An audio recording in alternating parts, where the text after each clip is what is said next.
Augusta. Breaking news. We are tracking breaking news at the top of the hour. An overturned 18-wheeler in Aiken causing issues for drivers near Rutland Drive. Giving you a live look at the scene right now. You can see those cones out there and police still directing traffic as crews continue that recovery. Almost 2 hours ago, we first told you about this accident just down the street from Aiken High School. There are no injuries. The truck was not carrying anything hazardous, but as our crews kind of zoom in here, you can hopefully get a better look of what happened with this 18-wheeler overturned. Crews are still in the area working to clean everything up. They advise you to stay clear of the area right now because they do have detours in place, but it's kind of hard to tell there, but it looks like they may be getting close to carting that off with the tow trucks. Kind of dark, but you can see around that area a lot of things are blocked off. So heads up for your commute if you're heading out the door anywhere near Aiken High School. More breaking news just into the newsroom. The Richmond County Sheriff's Office says a suspect is now in custody in connection to a deadly Christmas Eve shooting. Deputies say just before 5 tonight, they were called to a home on James Drive. There, they arrested Weisler Holt on murder charges. Back on December 24th, deputies responded to that shooting on Boykin Road. There, they found Stephen Luke shot once. He was taken to a local hospital, but he later died. They say the investigation is ongoing and will continue to track any updates in that story. To weather now as we take a look over downtown Augusta. We'll get a stronger system moving in next week in just about 10 minutes. Just last night, we told you about the passing of a former long-standing Thompson mayor, Bob Knox Jr. He spent 29 years in that position and decades as an attorney for the town of Deering in the McDuffie County school system. Bob even spent 10 years as a municipal court judge, so a local servant. And tonight, close friends are speaking about his impact in that role. Hallie Turner joining us live in the newsroom. And Hallie, all day you've been talking to people who knew him. It sounds like anyone who did was lucky to know him. It was. He was one of those people that was kind of that one in a million type of person, the kind of man who treats you the same today, tomorrow, and the next. He makes a mark on your life, and it's one people say will never fade. If you met Bob Knox for the first time, you would never forget it. He would leave a mark on you, a natural hands and feet of Christ, if you will. Bob Knox Jr.'s impact goes beyond the buildings and streets of Thompson. Bob Knox was, a legend in municipal government in the state of Georgia. He was truly the definition of what a public servant should look like. One who led by faith and not by sight, serving his community with passion and a humble heart. So here's a guy who was the mayor of our town for 29 years. He served the town of Deering as their attorney for years. He was the school board attorney for years. But I can almost tell you that if you talk to him and you asked him what he did, he was just an attorney with his family. Putting the community above politics. To me, public service is about just that, serving the public. That is what he did. That it was public service above politics for his entire life. Never losing sight of his goal, creating a better Thompson. Bring new people into downtown, keep the downtown renovated and enthusiastic, people coming in and people coming around.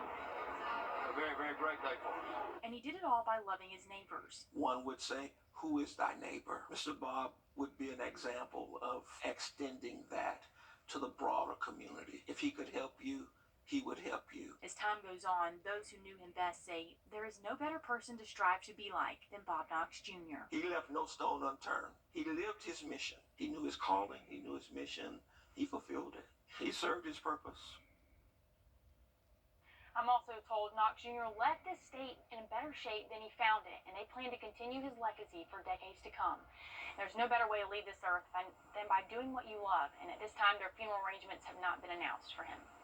You can certainly hear heaven saying, "Well done, my good and faithful servant." Our entire community will certainly miss him. Former Augusta Commissioner Marion Williams announcing plans. 10 years ago, voters in Aiken County said yes to a 1-penny sales tax to improve their schools. Since 2014, more than $188 million tax dollars have been collected for improvement projects for Aiken High School, North Augusta High School, Lavelle McCampbell Middle, Ridge Spring Minetta, and Aiken County's Career and Technology Center. Just yesterday, Aiken High School unveiled their new auditorium, showing you your tax dollars at work. But this year, that penny sales tax is set to expire. Our Sydney Hood joins us live from North Augusta High School with what other projects are on the horizon before it does. Laura, the North Augusta High School gym is another example of tax dollars at work because, believe it or not, these North Augusta High School basketball players have Like to that penny sales tax, they've got new floor, new scoreboard, new bleachers, and again, it's all because tax dollars are at work because of that penny sales tax. This brand new auditorium is long overdue for Aiken High. I'm a music teacher, so the auditorium to me is an essential part of showcasing what our students can do. Annie Lauren Matson is also a parent, so she knows a thing or two when it comes to growth in the schools. But there are still some areas in Aiken County, because it's such a large geographic area, where everything is not equitable as far as buildings and services. And that's where the penny sales tax comes in. 2014 sales tax referendum had 5 projects on it.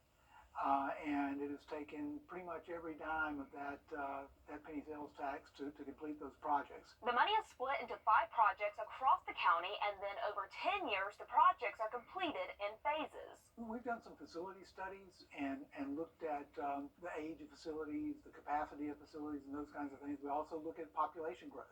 Because as the county grows, so does school population. We've got those new high schools, new middle school that are complete. And we can demonstrate that we were fiscally responsible with the taxpayers' money. Because after all, we are talking about our future here. Well, these are the people who are going to be taking care of us when we're old and decrepit. We want them to be well educated.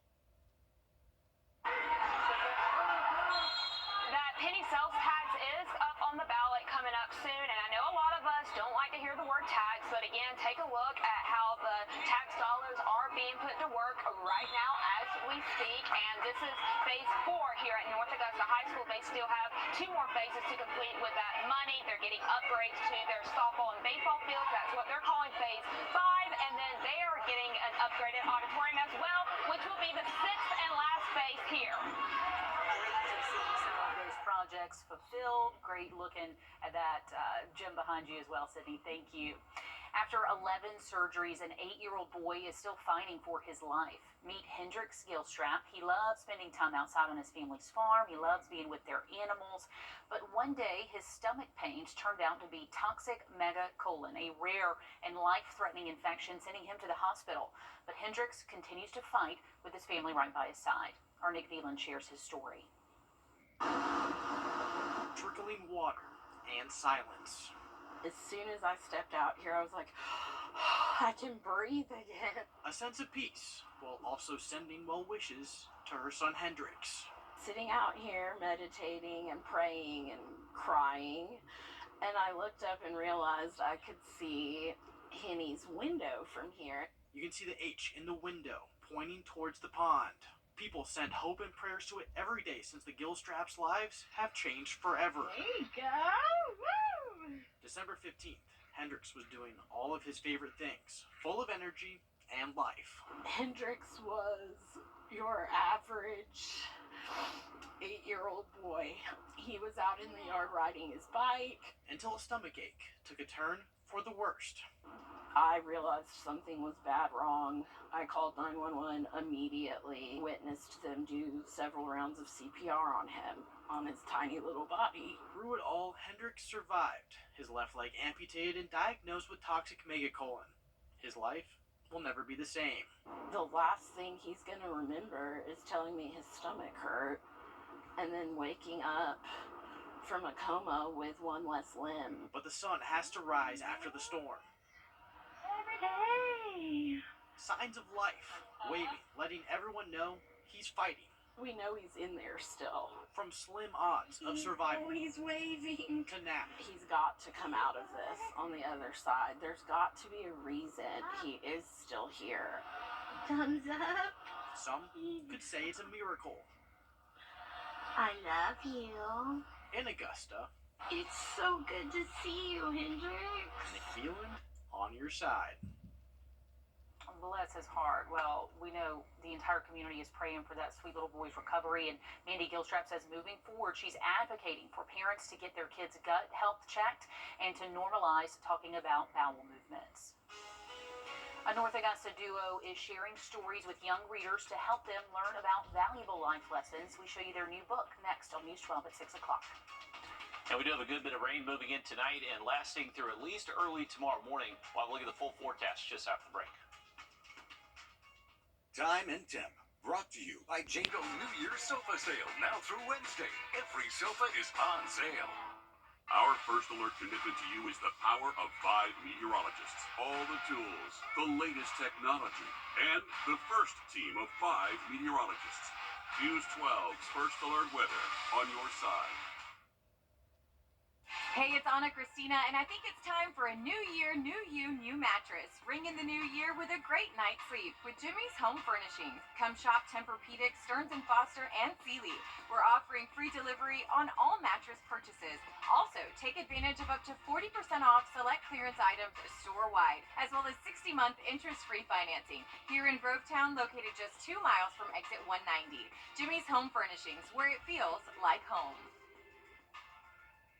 Start the new year at low and marginal risk, so flood-prone areas definitely should be on alert. Here's a look at that 7-day forecast. Remember, for the weekend, just rain early tomorrow morning, dry Sunday, and then we're keeping a close eye on Tuesday for the first alert. All right, thanks, Riley. During COVID, a lot of us picked up an extra hobby or two. Mine was eating. Now, a North Augusta mother-daughter duo is seeing their passion project come to light. Our Taylor Martin sat down with the authors of the Sharing Sheep book. Nancy Scott and her daughter Ann Danielson always knew they wanted to write a book. Our family, we have a history of storytelling. We've always been storytellers and enjoyed that. After having kids of her own, Ann got with her mom about how they could weave in essential values into their storytelling. During COVID lockdown, they got to work. One of the greatest inspirations was, my mother-in-law gifted a sheep to my daughter 2 weeks before she was born, and my eldest daughter loved that sheep and did not want to share it. It's where they got the idea for the Sharing Sheep, their book about a group of animals who have no idea how they'll solve the problems they're facing. These are animals that always just thought of themselves, not really accustomed to thinking of others. And over time, they realize if these animals collaborate and start sharing, they can possibly solve their problems. Their hope is to write multiple books like The Sharing Sheep, instilling valuable lessons for young readers. Our next book is going to be The Bengal Brigade, and we're going to kind of keep it going and just have wholesome messages that we'd love to get into, like preschools in the area and elementary schools, kindergarten. One book down and many more to go. Reporting in Augusta, Taylor Martin on your side. The two worked with Austin McCauley to get their book illustrated and published, and it is available at Barnes & Noble and Amazon starting today. We'll have a link for you on our website. We can have all the flashy weapons on the outside you want, but football games are won and lost in the trenches. Next in sports, Dan tells us all about a couple of big guys who are returning to Athens for next season. First Alert Radar, powered by Jim Hudson Automotive Group. The New Year's television. All right, thanks for that, Dan. If you're heading up to Clarksville Lake for the weekend, we do have some rain out there early tomorrow morning, but dry through Saturday afternoon and Sunday. We'll have another look at that 7-day forecast just after the break.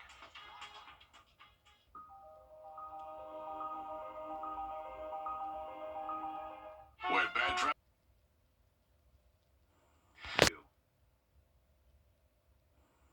All right, take a look at our bird watching forecast. We are expecting rain to be pushing through late tonight, early tomorrow morning, so the bird feeder may not be too active out there for the first part of the day, but later into the afternoon, we do dry out, so much nicer weather tomorrow afternoon.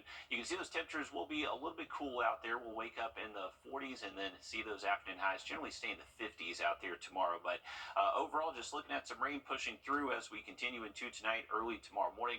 Other than that, should be a really nice weekend. Temperatures will be a little bit cool out there, but it is January, so we are supposed to be a little bit cold, but nice Sunday on ahead with those high temps in the 50s. Now, next week is when it gets a little bit more interesting. Tuesday, we have a very strong system that's going to move through the region. That's going to bring us opportunity for storms, strong winds, maybe some over 2 inches of rainfall, so make sure you're staying updated on the forecast through the weekend. That'll do it for us, but we'll be back tonight at 11. We hope to see you then.